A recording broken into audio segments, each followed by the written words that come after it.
Hi, everybody. I hope you're feeling well. Welcome back to Art Wednesday, and we're continuing with our realistic portraits. So, you did a great job last week with your front view portraits. I know that's the first time some of you have done that. And if you're used to drawing cartoons and drawing in a certain style, that's not that easy to do the first time. So, you did great. And guess what we're doing today? Can you guess? We're doing a side view portrait, also known as a profile. And we've got someone here to help us today. Hey, look who it is. It's Fashionista Barbie. And she's going to help us get a sense of the three dimensionality of the human head, right? Now, these Fashionista Barbies are a little more realistic than the old style Barbies. So hopefully this will help. We were drawing from the front last time. And, you know, front a front face is very symmetrical. It's very even on both sides. But as we start to turn, this would be like a three-quarter face. Let me make her more in focus. Come on, focus. You can do it, camera. Now you're even, beautiful. So once you get to a three-quarter view, what starts happening? One eye moves to the side. The shape of the head changes. That cheekbone comes out. You start to see the outline of the nose. The lips change. And we're not ready for that one yet, but we are going to try to do this side view, right? And what happens? Well, first you get this beautiful outline of the profile. We see that things are very asymmetrical now, which means they're not the same on both sides. Look at the neck. The neck kind of slopes into the back of the head in the back, but in the front, it gets kind of cut off by the jaw.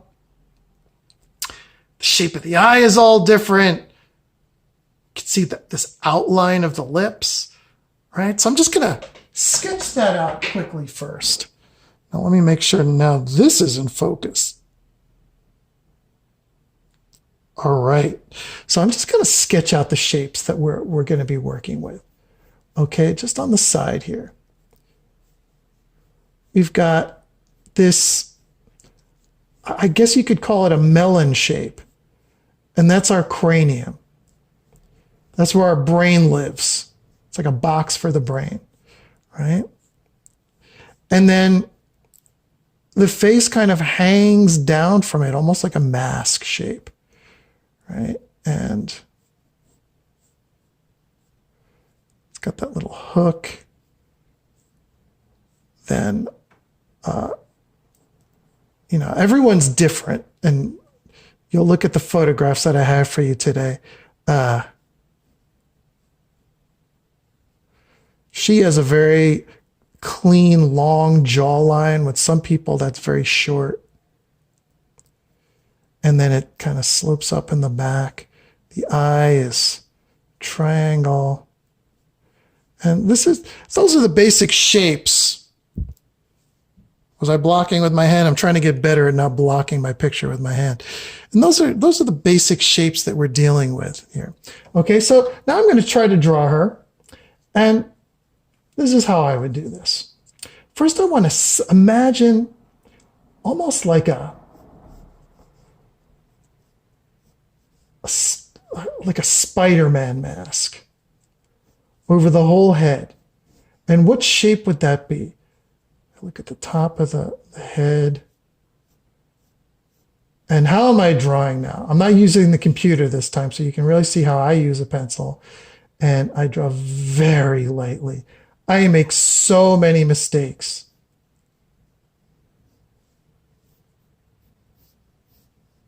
Right? Now her face is pretty like straight coming down, like her chin maybe even comes out a little bit further than her forehead, right? So, it's got a shape kind of like that. So I'm not even drawing the outline of the nose yet, or the lips. I'm imagining that her whole face is kind of, there's like this bag that it's all in, like that. See what I mean? Almost like if Selena Gomez decided to become Spider Girl. You know, this is how she would look in her mask. Okay, so now I'm ready to start getting a little more specific. And I find it useful to sketch out the shape of the hair, almost like it's a hat. And what does that help me with? You might ask. It helps me see this whole shape. See if I'm pretty close with that, right? It helps me see just this, the negative space in here of her face. Get a feeling for that.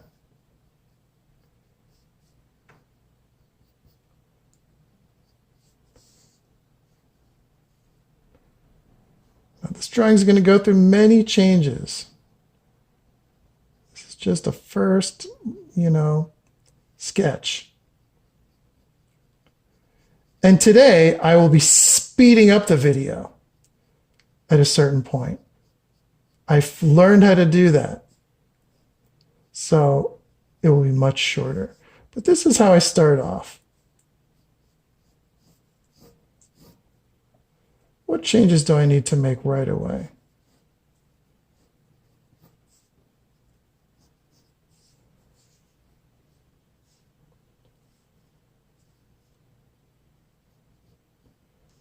Her lip curls a lot, going that way.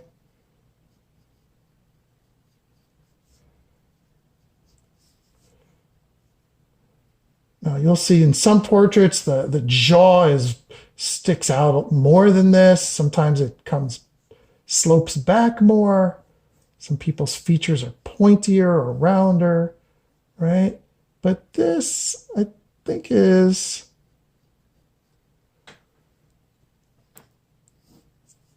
in the ballpark. My voice got louder because I moved closer. I had to move back. So here's a trick that I use a lot. I will do this. I will look at my drawing in a mirror.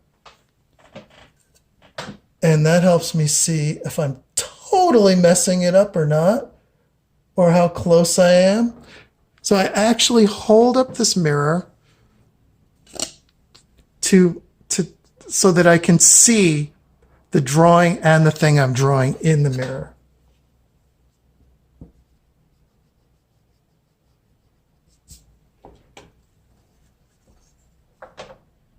Maybe the nose is a little too long. I might have to move that up a little bit. I start with a very fuzzy line, fuzzy and light, so that I can change it as I go.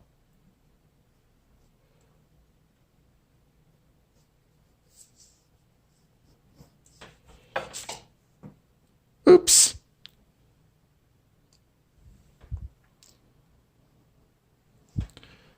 And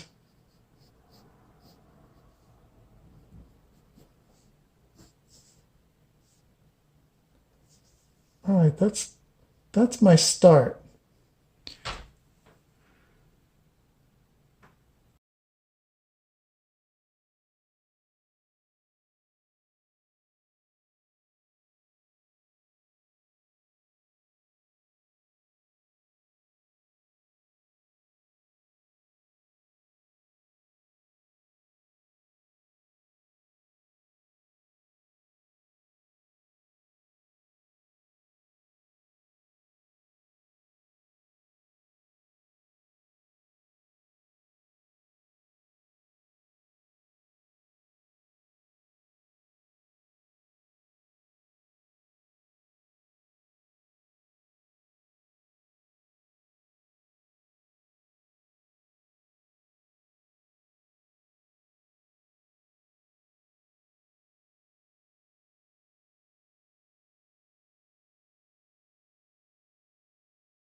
So I'm just going to stop a second and talk a little bit about, boy, did you see how many times I erased that and redrew it?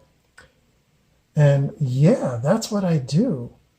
And part of it is I'm drawing in a kind of a funny way where I'm trying to not put my head in front of the camera. So it's a little awkward doing it like that. But even under the best of circumstances, I erase a lot and I redraw a lot. Something might look okay at first, but then when you draw more of it, you start seeing problems. And you always have to be able to go back and change things. Okay? At first I got the shape of the nose okay, but then, oh my goodness, start to see wait, then the whole bottom half of the face looked too big. And, a lot of going back and forth with that. All right, so I'm just going to keep going here.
So it's much later now, and just about done with this.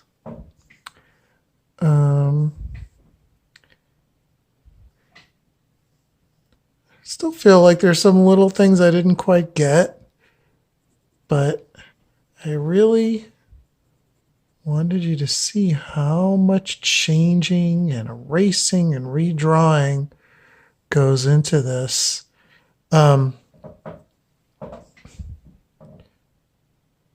I feel like there's an angle to her face, like things there's a certain kind of angle that things go in that I didn't quite get in my drawing. I tried, but at one point, just to be completely honest, I broke down because I really wanted to keep going with this and see how far I could take it, I broke down and used this thing. It's called a kneaded eraser. And they're not expensive or fancy or anything. But I know you guys, probably not too many of you would have this around the house. And what it is it's almost like a piece of gum. I don't think gum would work though. It's rubber really, but it's like a gummy rubber, let's say. And what's great about it is you can roll it into like a little point, and it's an eraser, but the way it works is it sticks to stuff. So like if I want to get that little light over there I didn't quite get, I could take this little point and just sort of pick out a little bit of light, you know, and to get some of these lights like in the nose and in the lip, I did a little bit of this. It's also good for blending. You can just kind of brush things over. Or if you just want to take an area that got a little too dark, like let's say in here, maybe I got a little too heavy, you can just sort of brush it and lighten it up a little bit like that. So I did use that. If you guys continue, anyone who continues in their artwork and wants to draw more realistically, that's a very important tool to have. Sometimes I do as much erasing as I do drawing. Like I'll just use this to shape, to help get a shape a little better. So I cheated. I used the kneaded eraser. This picture, if you look at this picture on the computer, all this very black area here, you can see more details than in this print. But I kind of like that in the print. I like the way it all just kind of melts into black. And I'm just gonna use that in the drawing to just create a sense of it fading into the shadows on the side. So, all right, well,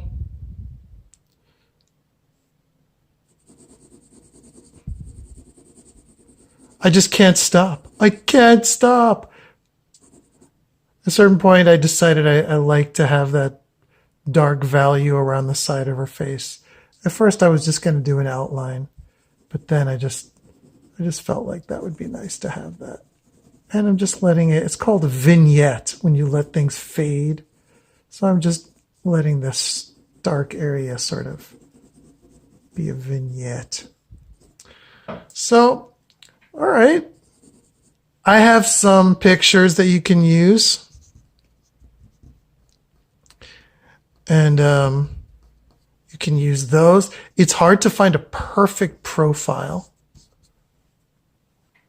So I didn't find too many people that I could get a really good profile of. But you can look for side views. You could also do a picture of yourself or someone in your family. Just use a camera, phone camera. Get someone to sit sideways. And you could do a portrait of someone in your family or yourself. Okay, so let's see what you can do with your profile portraits, guys.